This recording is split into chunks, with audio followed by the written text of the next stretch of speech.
Europeans almost completely missed out on discovering and colonizing Australia, so why didn't they?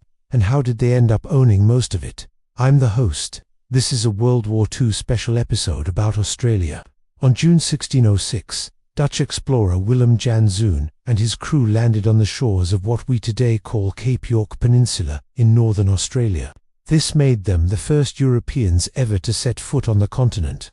But Australia remained relatively unknown to Europeans for another 182 years. It wasn't until 1788 that the British established the first genuine settlement on the continent. By the time the Dutch finally did colonize parts of Australia, the British had already claimed all of it. They named it after their own country and referred to it as New Holland. In this video, I'll explain why Europeans didn't come to Australia sooner. Why didn't the Dutch try harder to colonize Australia after discovering it? First off, let's clear up some confusion over who discovered Australia. If we go by the traditional definition of discovery, then it was the Portuguese who found Australia.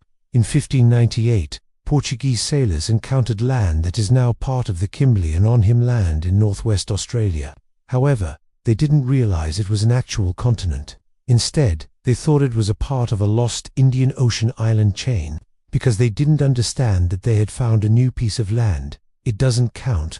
The first people to realize that Australia was its own continent were the Dutch. Unfortunately, their maps are a bit vague, so it's hard to say exactly where they first realized this. It might have been during one of these voyages in the late 16th century. Their modern maps today suggest that they first learned of Australia's existence around the Indonesian island of Timor. But they weren't sure exactly how far south the continent stretched. So there's still a lot of guesswork involved. The Dutch also weren't the first people to actually set foot in Australia. Aboriginal Australians had been living on the continent for at least 65,000 years before Europeans arrived. And when I say arrived, I don't mean the Portuguese because they never really went ashore.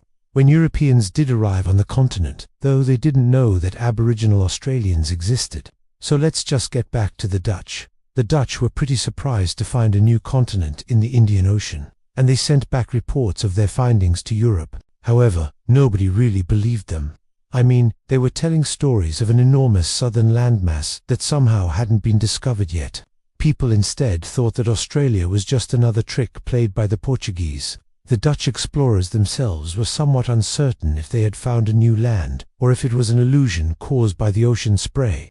For all intents and purposes, Australia remained unknown to Europeans for another 80 years. After the discovery, the Dutch did send some expeditions to further research the area. The first one was the Jacob Le Maire expedition in 1615. Its purpose was to search for a sea route to the Pacific Ocean by sailing south of the known southern tip of Africa, which at the time was called the Cape of Good Hope. While they didn't find a shorter sea route to Asia, they did sail along much of the western coast of Australia. Le Maire himself, however, didn't believe that he had found a new continent. He instead thought that it was a part of a gigantic southern landmass that stretched all the way from South America. This theory was later disproven by other Dutch expeditions, such as the one led by Peter N. Utes in 1644, which found no land to the north of Australia, confirming that it was in fact its own continent. The Dutch also explored large parts of the coastline, including Dirk Hartog, who landed in Shark Bay in 1616 and left behind the first European to set foot in Western Australia. But despite all these expeditions, the Dutch never really tried to colonize Australia. The first settlements would only come more than 200 years later. By then, the British had already taken control of the entire continent. So why didn't the Dutch colonize Australia when they had the chance? Well, the answer is simple. The Dutch didn't think it was worth the cost. Let me explain. At the time of the Dutch explorations in the 17th century, the Dutch were focused on colonizing areas of the world that would bring them the most profit. They were particularly interested in places that had lots of gold, spices, or other valuable resources. Australia didn't seem to have any of these things. The Dutch felt that colonizing the northern and western parts of the continent would be too expensive, and would bring them any real benefit. This was especially true of the northern region, which was largely desert and didn't seem to have any potential for colonization. As for the West, the Dutch felt that it wasn't worth the cost to set up settlements there either.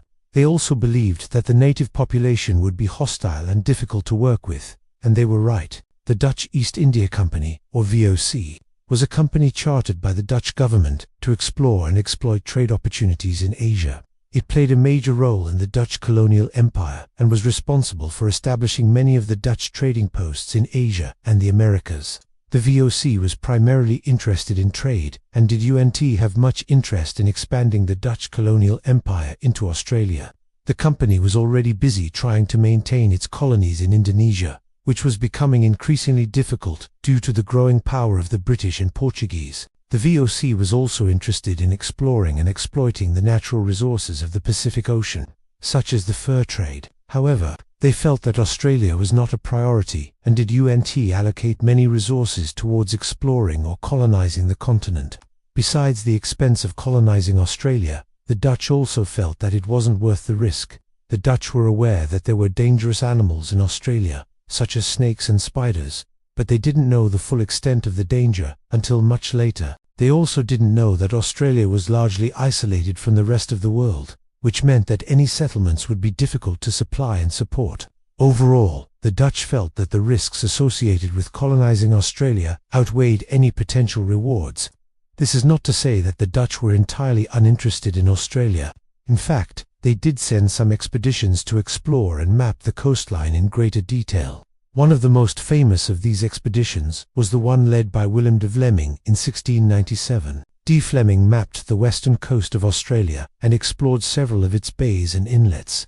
He also left behind some European artifacts, such as a pewter plate inscribed with the date 1697, which is now known as the Wajak plate and is held in the collection of the Western Australian Museum. Despite these explorations, the Dutch still didn't try to colonize Australia. It was until the French came along that the Dutch began to realize that they might have missed out on something big. Let me explain. In 1785, the French government sent an expedition led by Jean-François Galop, Comte de la Pause, to explore the Pacific Ocean. The expedition included 3 ships, the Astrolabe, the Thetis and the Naturalise, and was designed to chart the coastline of New Zealand and the east coast of Australia. Leparos and his crew spent 2 years exploring the region and made significant contributions to our understanding of the geography of the Pacific Ocean. During their travels, they encountered the indigenous peoples of Australia and made detailed observations of their culture and way of life. The French were much more interested in exploring and interacting with the Aboriginal Australians than the Dutch had been. And while the Dutch considered the natives to be savages, the French saw them as having a rich culture and way of life. The French also observed the vast amounts of natural resources in Australia, such as the fertile soil and abundant wildlife, and began to see the potential for colonization. Unfortunately, the Leparos expedition was cut short when the Astrolabe and the Thetis were wrecked off the coast of Vanikoro Island in the Solomon Islands. Only the Naturalise returned to France with news of the disaster and the fate of the crew. The French government was eager to learn more about the wreck and the fate of the crew, as well as to further explore the potential for colonization in Australia. As a result, the French sent a rescue mission to the region in 1792, which ultimately led to the establishment of the first French settlement in Australia. But that's a story for another time. Anyway, thank you for watching.